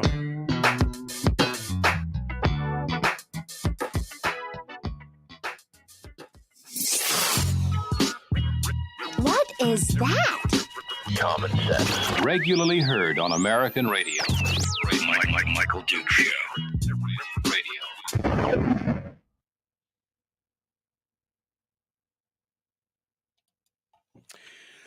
Okay. Welcome back to the program. Sorry, I'm just going back up here. I'm still stuck on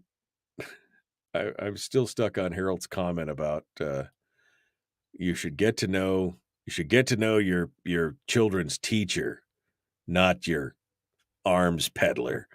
Why is it mutually exclusive? Why? I mean, you can do both. You know, we can multitask, right? We're pretty smart humans. We probably could get to know our kids' teachers, and we could probably get to know the local gun peddler. We probably could get that done.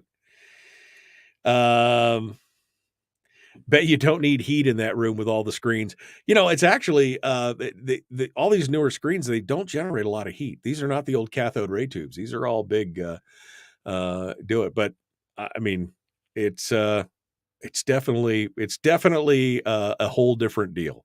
You'll see me looking up a lot now because there's those two screens up top. I've got a lot of, I used to squeeze all these onto just two screens side by side. I mean, it was a fun stuff. Let me see here. Where's Willie? Since when did the CDC wield so much power over the citizenry? The CDC has been doing this for years.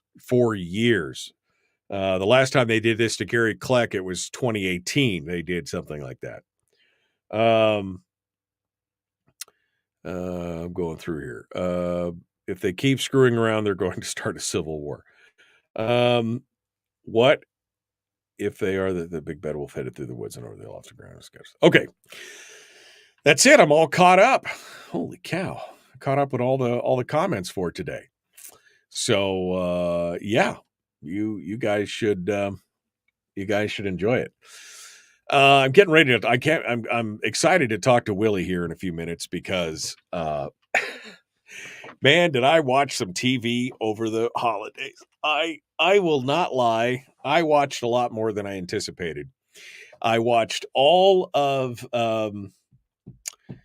I watched everything that was available for Yellowstone, so all the newest episodes of Yellowstone. Then I watched Tulsa King, which is the new Sylvester Stallone show that's written and produced by the guy who does Yellowstone. The guy's getting Taylor, the guy, he is on top of it, man. He's got a lot of stuff going on. So I watched all of that as well.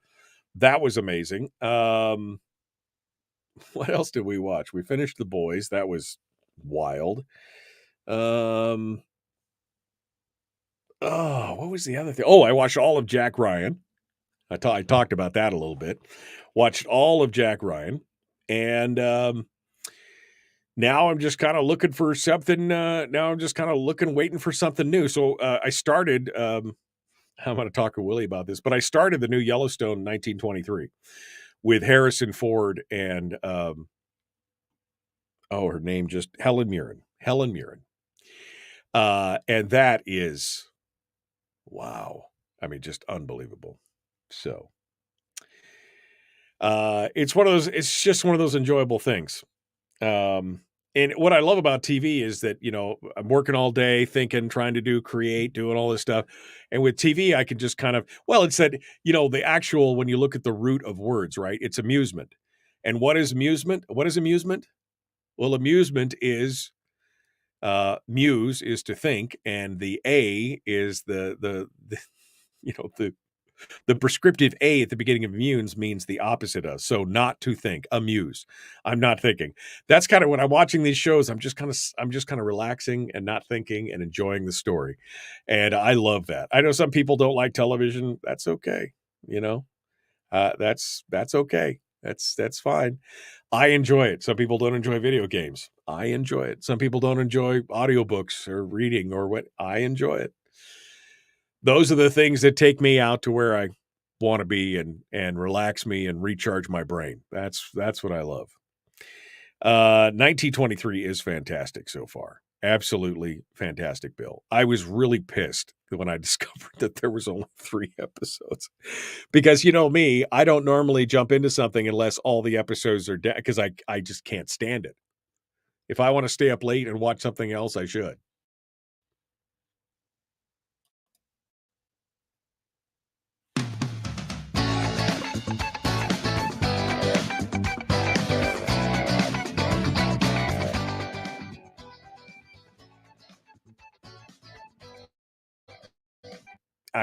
Why did I mash the right button?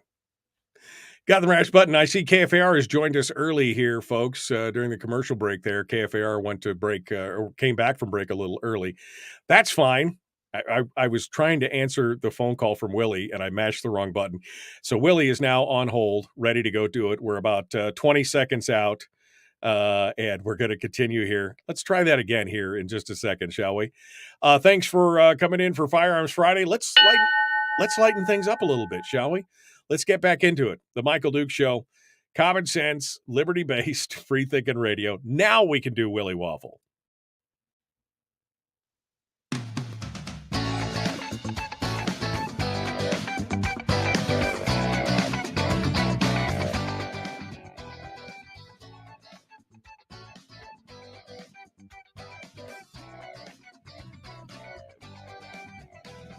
Oh, the weekend. Oh, yes, baby, the weekend. And nothing is better than starting your weekend off than with a little bit of waffle. I like mine with maple syrup, although I don't know what the girls say. Oh, Willie, what about you? That just got really weird. I mean, that just got really weird for a minute. I apologize, bro. I apologize. If there's one thing I've learned in my life, it's all the ladies like a little bite of the waffle. That's right. Hey, there you go. Little butter, little syrup. It's a weekend. All right, my friend. So, I guess first and foremost, just to put too fine a point on it, but how was your holiday, baby? How did you do? How did you do without me for all that time? I was lost in the wilderness. I was directionless. I was pointless. I had no idea what to do. And then my phone rang this evening, and I was like, yes! Let's talk about tomorrow's show. Let's plan tomorrow's show. Man, you know what? I love nothing I'd love better than bugging Willie late at night for like, hey, what are we doing tomorrow? Let's go, you know? Yeah, right. Hey, what movies are coming out tomorrow? Exactly, because I mean, I don't know, you know, but you know, that's the bane of my. And then of course I forget what the time difference is in Alaska. So Willie's like, "It's midnight. Why are you calling me?" I don't know, man. I just thought, you know. Anyway, Willie Waffle, wafflemovies.com. We got the weekend movie review. It's Happy New Year to everyone. I guess we'll start with the next James Bond. I was like, well, I thought Idris Elba was going to be the next James Bond, but that apparently fell all apart. And now they got this new guy who I didn't really realize that I knew until I started looking up his name. And then I was like, okay, why? I don't know. Anyway, hit me with it. Yeah, so Idris Elba was considered a front runner at one time, but over the past 6 months, there's been talk that maybe he'll be the villain rather than James Bond, because it appears Barbara Broccoli, the producer of James Bond movies, has found possibly her next James Bond, and he will be Aaron Taylor Johnson. Yeah, exactly. Yeah. First of all, let's talk about this Barbara Broccoli. It's Barbara Broccoli. I mean, right? Come on, it's broccoli. I mean, I know. Broccoli. I was just like, "What's your name?" My name is Bouquet, but it's spelled bucket. I don't know. It's Bouquet. We pronounce it Bouquet. Anyway, yeah. So Aaron Taylor Johnson, and I was like, "Who the hell is Aaron?" I mean, what? Then I realized, oh, the only thing I really recognize him from is from Age of Ultron. He was Quicksilver, the Scarlet Witch's brother, right? That got killed in the movie. Yes. I mean, spoilers if you haven't seen Age of Ultron yet. Yeah, but, yeah. Well, it came out 10 years ago. Exactly. I mean, but and I'm like, okay. I mean, I enjoyed him. It seemed like a decent actor. I don't know if I've seen him in everything else, but what? He's done a lot of other movies. He was Kick-Ass in the Kick-Ass movies. That's true. If you remember those. Yep. He was John Lennon in Nowhere Boy, and if you watched Bullet Train with Brad Pitt this year, he was kind of that main nemesis in the movie. So right. He's done a lot of stuff, and supposedly that's what's attracted the producers to him, because here he is, this guy who has some experience with action films, he has some experience with drama films, he's English, and they gave him a little bit of a test. They had him do an audition. If this is true, I want all the tapes. Allegedly, when they think that you have a good chance of being James Bond, they have you do the legendary opening walk. The one where you walk across the stage and then point your gun at the screen and shoot. Yeah, they said he did that. And then the barrel comes down and becomes the spotlight and everything, Hey, I just want to audition for the movie. I know you'll never consider me, but I just want that take of myself doing the James Bond thing. I mean, so, I mean, this is a complete reboot, right? I mean, this is what we're expecting now, is that a new James Bond will take over after however many movies, just like, Sean Connery, and then on to Pierce Brosnan, and then Dead Zone for a long time, then Daniel Craig. And so this will be a complete reboot in the same universe. None of the other stories matter. It's just go, go, go. Probably, and most likely, and I'd say 99%. But there was this idea that was being floated around at one time that you could keep some of the other cast. You could keep Ralph Fiennes as M, and you could keep some of these other people around and say that he is now taking over the 007 license, or taking over the 007 role, and that person, their code name is always going to be James Bond. Sure, why not? I mean, because, you love, I mean, I don't know. I like Judi Dench. Ralph Fiennes was good. I like the guy that they had playing Q. Manny Penny is kind of, I mean, yeah, you could keep, or you could just blow the whole thing up and start again, I guess. I don't know. I suspect they'd blow the whole thing up. Every Bond has his own universe. Every Bond has his own world. And the closest they ever came to kind of blowing that up, believe it or not, a few years ago when they did the 25th Bond film, and the name is escaping me right now. I'm very disappointed in that, but it was the one where he was gone off to the estate to protect Skyfall. M. Skyfall. Yes. And there was allegedly a scene that was written that Skyfall, the Lodge, was really a retirement home for James Bonds, and Timothy Oh. Dalton would be there, and Roger Moore would be there, and they would help him fight off the bad guys. Now that could have been cool.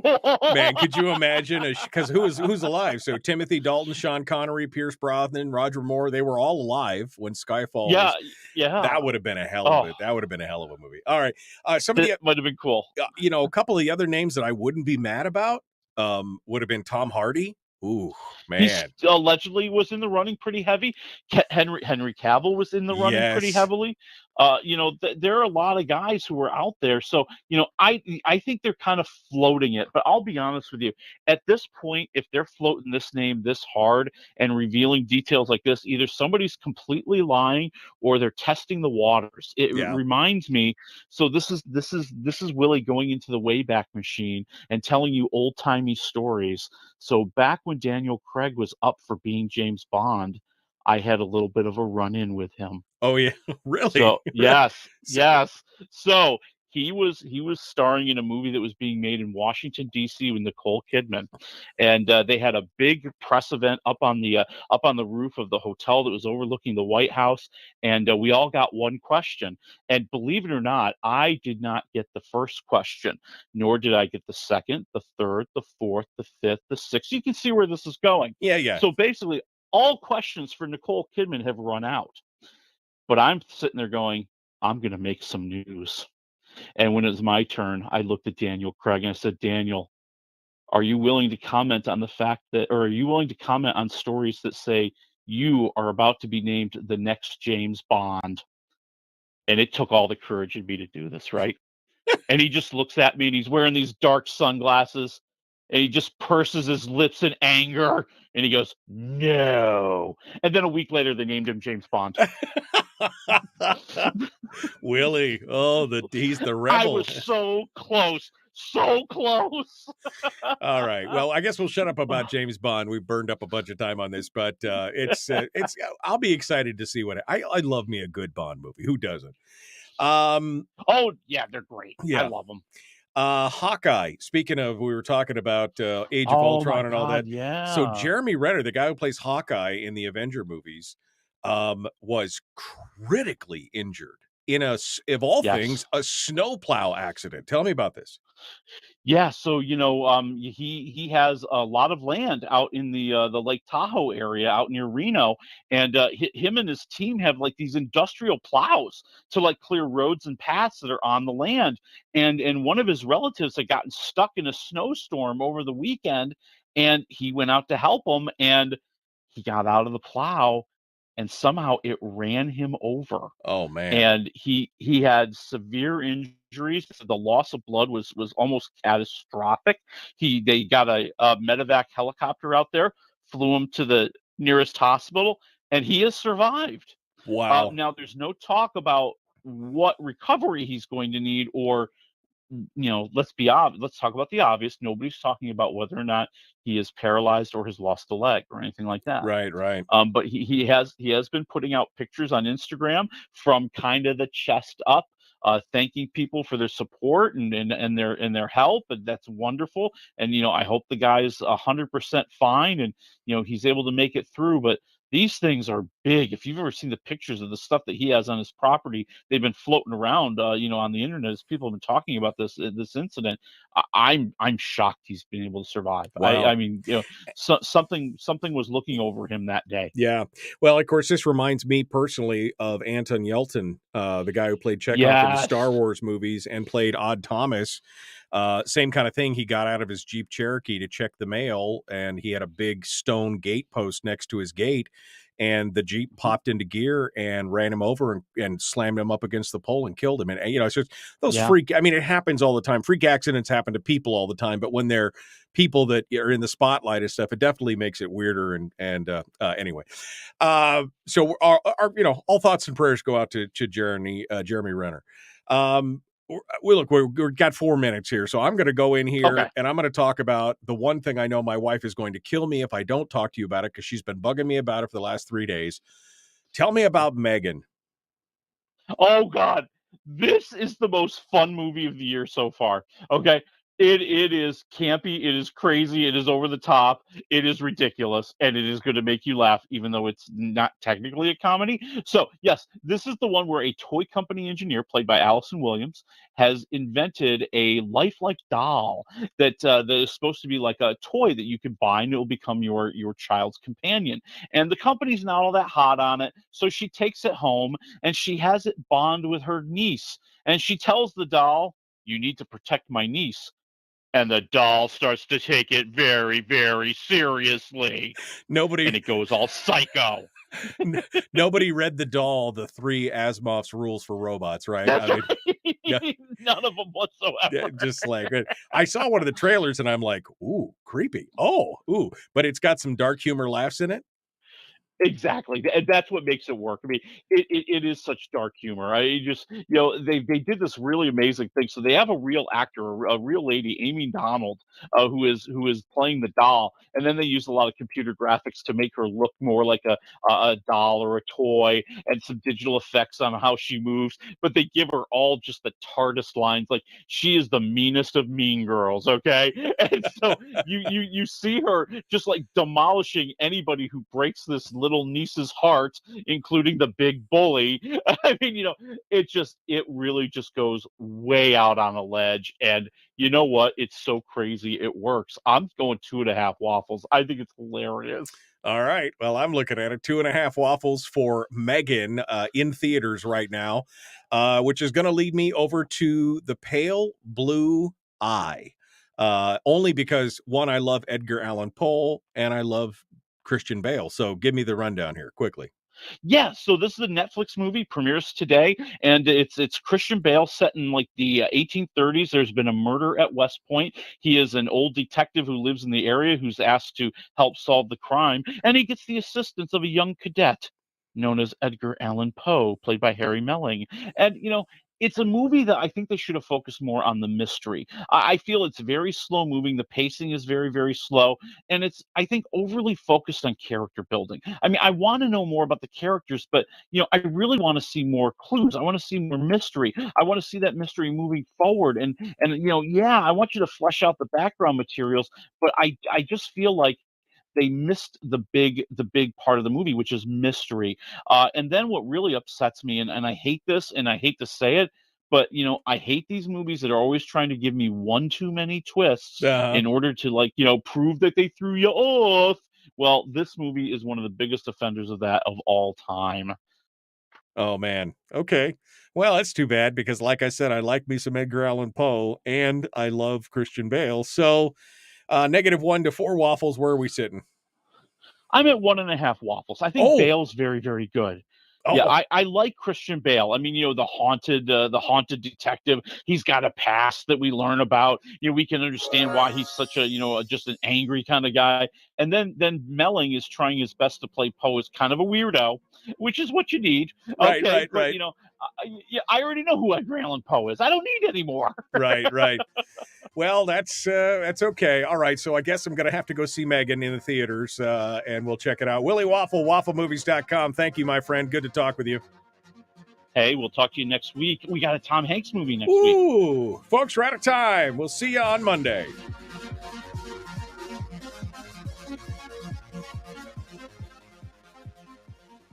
All right. So did that help? Did I give you the chime? Was that good? Yeah, I totally heard. Okay. Well, I didn't quite so much hear the chime, but I heard the music. I was like, yeah, this is hitting it. Okay. All right. Okay, good. So, folks, I told Willie before that I got new systems so I can help us wrap, because Willie and I are notorious for running the clock out. Because it's what happens when you get along with friends. It's not like we're timing our phone calls, right?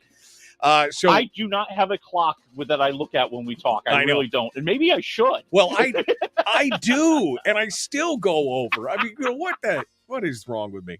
All right. So the other thing that I saw yesterday is the trailer for the new movie Renfield. Tell me you've seen it. Yes. Okay. I have seen this. I've been following this movie since they signed on Nicolas Cage.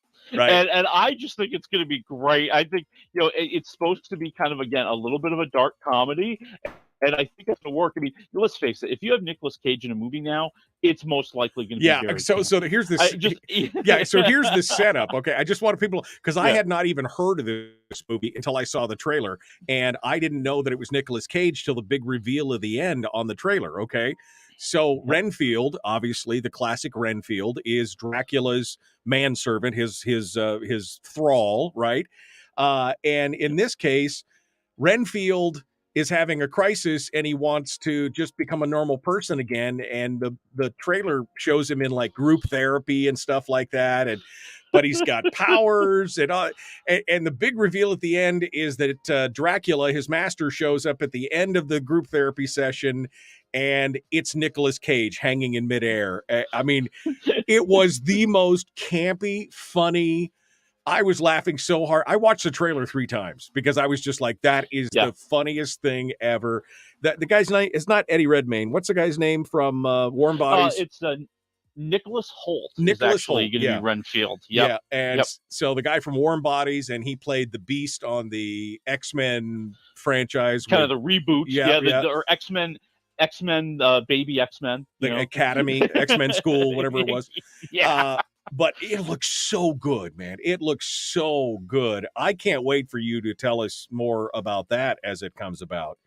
I'm waiting to see it myself. I just think that Nicolas Cage is the guy who understands how to make this thing work and work fantastically. Well, right. And fully commit himself to make it work. Well, because at this point, especially with the Unbearable Weight of Talent coming out and just him leaning into that so hard and it being such a huge success. I mean, he could still do some action. He could still, but he's leaning. It's like his thing now, right? And remember, he was in Moonstruck. He had some of that goofy comedy in Moonstruck and all these other. So that's kind of where his roots were to begin with before he got all action hero-y. And now he can be comedically action hero-y. It's just so good, so good.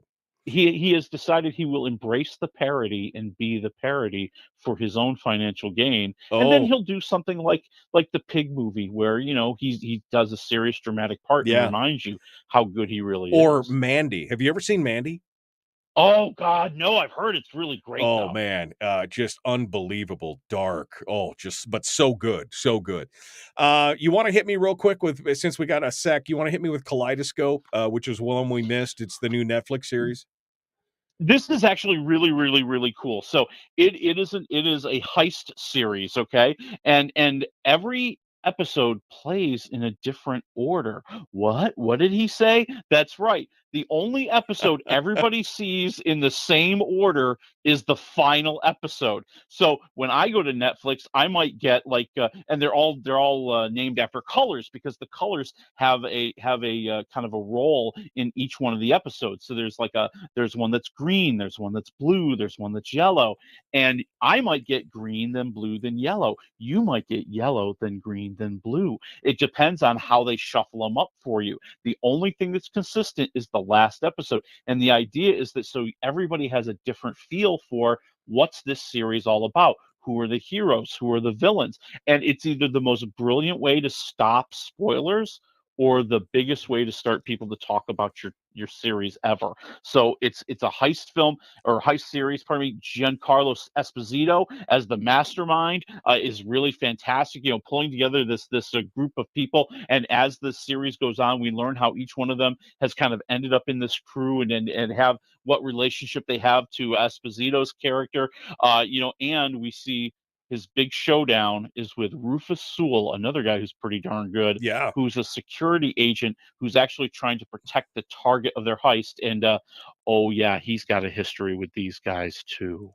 I'm interested just based on what you told me. I mean, the actors and the fact that they have this unique way of, blitzing it all around and putting it in different way. I mean, that's cool. That's cool. How many episodes are there?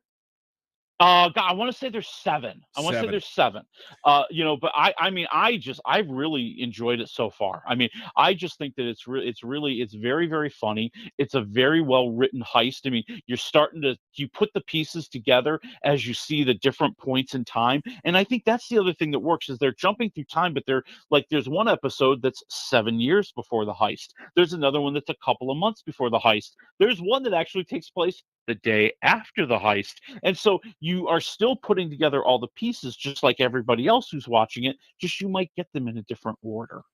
That's kind of a cool deal. I got to be honest. It's kind of. I think it's really cool. So I think it's really cool. -1 to 4. What do you say? I'm at 3.5 waffles. I think it's Wow. a lot of good stuff here. My final pick as we go out the door here, and unfortunately, I thought they'd drop the whole series, but it was only 3 episodes. Damn it. The new Yellowstone pre-story, 1923, and with Harrison Ford and Helen Mirren and just a bunch of actors that you'll recognize. I mean, wow. One of the most powerful shows I have seen in a long time. Harrison Ford and Helen Mirren are just fantastic together. And like I said, I didn't realize I'd only had 3 episodes, and there's kind of a cliffhanger on the 3rd episode, and now I'm just kicking myself for not waiting. But it is an amazing series. If you like Yellowstone, this is a must-watch. Even if you don't like Yellowstone, this is a must-watch. 1923. You should go watch it right now. So there you go. Willie Waffle, thank you, my friend. I appreciate it. I hope you have a great weekend. Thanks for sharing your time with us. Hey, you too. Talk to you next week. Folks, we're out of time. Be kind, love one another, live well. We'll see you later. The Michael Duke Show, Common Sense Radio.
We've shed our terrestrial radio skin, and now we are slimy lizard internet people.